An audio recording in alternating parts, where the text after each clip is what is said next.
2024-yilda bitta she'r yozdim. Bu she'r 2016-15-yillardan ichimni tirnab keldi, ikki qator. 2024-yilga kelib tugatdim shu she'rni.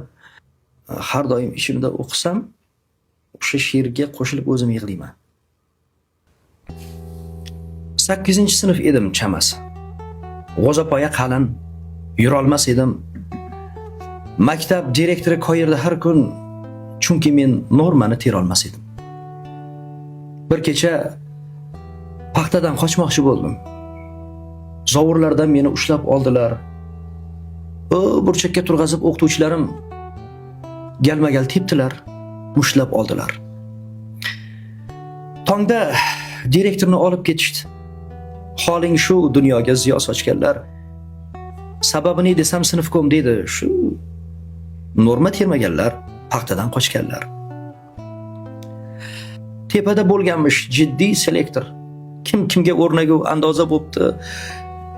Direktorni qaytib ko'rmadik, ammo eshitdik, qishloqda janoza bo'pti. Bugun men ulg'aydim.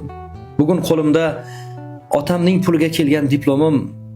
O'zimcha kimdirlar bo'ldim-u, ammo men odam bo'lmadim. Negaki ta'lim yo'q. Bu o'tgan yillar kelajak qo'ynini puchga to'ldirgan. Allaqachonlar kazolar ta'limni paxtada urib o'ldirgan. Besot Hamro 2024